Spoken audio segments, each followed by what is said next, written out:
Hi, this is Republicans Overseas Hong Kong, here to say a little bit about what is FATCA. First, a visual summary. FATCA requires U.S. expat taxpayers and foreign banks to report to the IRS. U.S. persons abroad need to report the balances of their foreign bank accounts on the FBAR form, the Foreign Bank Account Reporting Form, to FinCEN, the Financial Crimes Enforcement Network. Foreign banks also have mandatory disclosure requirements under intergovernment agreements called IGAs to report the balances of all U.S. account holders to the IRS. Two levels of reporting on the same information is basically designed to trap the taxpayer into non-compliance. A U.S. citizen and a U.S. taxpayer may not exactly be the same thing. For example, it may also capture non-U.S. persons who have a substantial connection to the United States. Only U.S. expatriates are subject to the wealth destructive effects and the risk of losing their passports if the two reports don't match and the IRS deems that they have not complied with FATCA. Now, by comparison, domestic bank accounts are not subject to the same level of requirements that Americans overseas are when they have a foreign bank account. U.S. domestic taxpayers are not required to report their bank balances to the IRS, only, of course, their interest income. And banks are not required to report the bank balances of all their customers to the IRS or prove to the IRS what the nationalities of all of their different customers are. The IRS can only request this information from banks when there's a reasonable suspicion of tax fraud. Here are some key points on why we need to repeal FATCA. First of all, FATCA is unconstitutional on at least three grounds. First, the Senate has not approved these IGAs, these intergovernmental agreements, which are in fact treaties which are supposed to be approved by the Senate. Second, the excessive fines and penalties violate the Eighth Amendment rights of Americans. And third, the excessive reporting of personal financial information violates Americans' Fourth Amendment rights to privacy.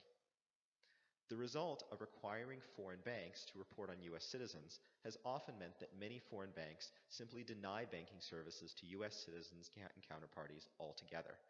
This loses business opportunities for American citizens abroad and makes U.S. businesses overseas less competitive.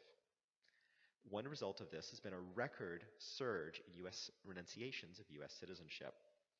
U.S. congressmen and senators will happily throw middle-class Americans living and working abroad under the bus if that could garner them a few sound bites under the pretense of punishing rich tax evaders, said Cynthia Bennett in Alzey, Germany. There have been 1,577 renunciations in the first half of 2014 alone, 3,000 in all of 2013 versus only 932 in 2012. Some embassies, like those in Switzerland and the Philippines, have lengthy waiting lists. And the following point is the cost of compliance and the tax benefits simply do not balance out. Even the IRS has admitted it's going to cost banks far more to comply with FATCA than the IRS will ever hope to receive from it. More points on why FATCA needs to be repealed. FATCA could lead to capital flight from the U.S. as many foreign institutions decide it's simply not worth the risk to hold U.S. assets if it means that they might have 30% of payments withheld if the IRS decides that they simply have not done enough to comply with FATCA. Foreign institutions will just view the IRS treatment as very heavy-handed, and this will harm U.S. relations with foreign countries. The penalties being levied on U.S. taxpayers are excessive. The initial penalty is $10,000 for failure to file a Form 8398. If not filed within 90 days after notification by the IRS, an additional $10,000 penalty per month, up to a maximum of $60,000 can be applied. Criminal penalties may also apply. There's also up to a $10,000 penalty for non-willful failure to file an FBAR. Willful failure can be up to $100,000 or 50% of the value of the account balance, and criminal penalties can also apply. This also impacts accidental Americans. FATCA will impact persons who happen to have been born in a foreign country to American parents or happen to have been born into the U.S., even though they may have never lived in the U.S. or had any other connection to the United States for any of their lives since. It impacts immigrants and green card holders and, of course, all U.S. citizens and residents. Why Republicans overseas believes FATCA should be repealed and what we are doing about it. First, some background on how FATCA became law. The The Foreign Tax Compliance Act is Article 5 of House Resolution 2847, the Hiring Incentives to Restore Employment, also known as the HIRE Act, also called the Jobs for Main Street Act. The original legislation was passed by the House on June 18, 2009, and by the Senate on November 5, 2009, with amendments. Amended versions passed by the House and Senate between December of 2009 and February 2010.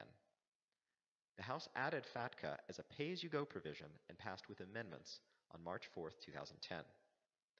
It was passed by the Senate on March 17, 2010, signed into law by President Barack Obama on March 18, 2010, and the estimated incremental tax revenue is $800 million a year for the next 10 years.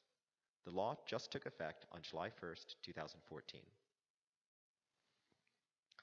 The basic provisions of FATCA as it was passed: 1. It was intended to improve tax compliance of U.S. taxpayers with foreign financial assets.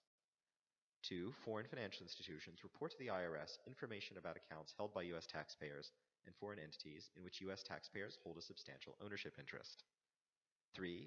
Foreign financial institutions that refuse to disclose information to the IRS face a 30% withholding tax on certain U.S. source payments, regardless of whether the recipient is a U.S. taxpayer. Includes gross proceeds of sales of property that could produce U.S. income and pass-through payments, and withholding is not refundable. To be a participating FFI, foreign financial institution, the foreign financial institution must enter into agreement with IRS covering documentation, reporting, and withholding. As drafted, FATCA did not anticipate that foreign financial institutions are generally prohibited under local law and client agreements for providing confidential client information to the IRS. That's why the IGA, Intergovernment Agreement, was created, without which FATCA cannot work. Individual taxpayers in Form 8398. This is part of FATCA-related regulations required as of tax year 2011. Individuals must file Form 8398 reporting details of accounts over $10,000. Penalty for failing to file the correct Form 8938 is $10,000.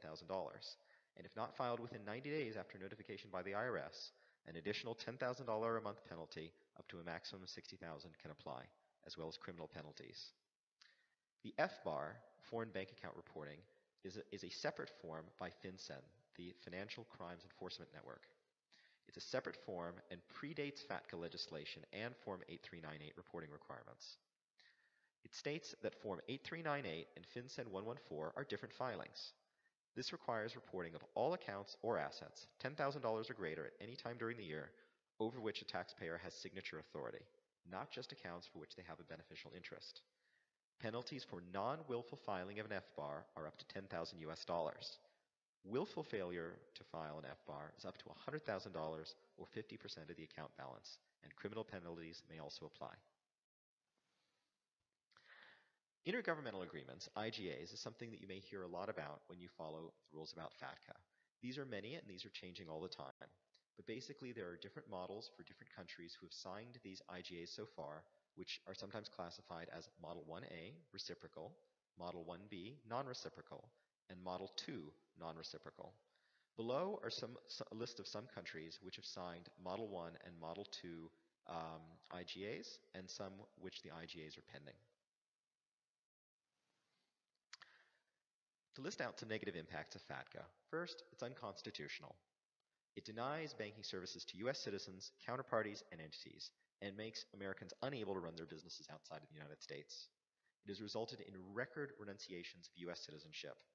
The cost of compliance is much, much higher than any tax revenue benefit to the U.S. taxpayer or to the IRS. It leads to capital flight from the U.S. as foreign institutions wish to avoid exposure from the withholding penalty. It harms U.S. relationships with foreign countries who will view the IRS as being very heavy-handed. The excessive penalties levied on U.S. taxpayers are cruel and unusual punishments. It impacts Americans who don't even consider themselves Americans and don't have much connection to America, these accidental Americans. And the impact also extends to all U.S. immigrants and green card holders. What is Republicans overseas doing about it? First of all, Republicans Abroad is now Republicans Overseas.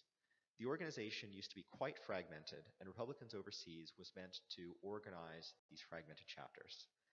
It now has a strong global leadership led by Solomon Yu, Bruce Ash, Jim Bopp, and Michael DeSambra. It has a clear mission relating to FATCA to serve the 7.6 million Americans residing overseas, equivalent to the third largest state in the US, and is meant to capture the voices and concerns of Americans living abroad and advocate on key issues like FATCA. Several repeal FATCA initiatives have been undertaken already. We are conducting regular global Republicans Overseas conference calls with Reince Priebus, Jeb Bush, Mitch McConnell, and Kevin McCarthy. The negative impact of FATCA is a feature of each call, and these calls will continue. There are local meetings in Hong Kong and other chapters with visiting congressional and party leaders, including Reince Priebus, Jim DeMint, Robert Pittenger, and Roger Wicker. Wicker has signed a co-sponsorship to Senator Paul's bill to repeal FATCA. Republicans Overseas leadership also attends all national RNC meetings in Washington, Memphis, and Chicago. Michael DeSambra, Republicans Overseas global president, has a FATCA update presentation at the Conservative Steering Committee breakfast. Republicans Overseas has drafted and sponsored RNC resolutions to repeal FATCA on January 2014. Republicans Overseas has also drafted and sponsored an RNC resolution to adopt residence-based taxation in August 2014. Republicans Overseas is also sponsoring a lawsuit to repeal FATCA by star lawyer Jim Bopp, which you can find at the website www.fatcalegalaction.com. Republicans Overseas has also organized repeal FATCA fundraisers, including one held in Chicago on August 2014. The Repeal FATCA Roadshow in August 2014 with Senator Mike Lee has started in Europe and may eventually extend to Asia. The Repeal FATCA legal action website is https://fatcalegalaction.com, went live on September 1st, 2014. The Repeal FATCA lawsuit is led by Jim Bopp, Republicans Overseas legal counsel. He has been successful in 9 out of 13 Supreme Court cases, including the repeal of McCain-Feingold. It's going to challenge FATCA on 3 counts. First of all, the IGA process is unconstitutional. They are treaties that have not been approved by the Senate. Second, the excessive fine and penalties constitute cruel and unusual punishment in violation of Americans' Eighth Amendment rights. And third, the excessive reporting of personal information violates the privacy rights that Americans are guaranteed under the Fourth Amendment. Canada has been among the first legal challengers to these intergovernment agreements. What can you do? First of all, join Republicans Overseas in Hong Kong if you're in Hong Kong. If you're following this from anywhere else in the world, follow Republicans Overseas Hong Kong on Twitter or on Facebook. Sign the petition to repeal FATCA. Donate to the Repeal FATCA lawsuit, and this can be done anonymously on the website fatcalegalaction.com. Contact your congressmen and senators and tell them how FATCA affects you and any Americans overseas that you know. Stay engaged on this and other issues, and of course, don't forget to get out and vote, especially this November.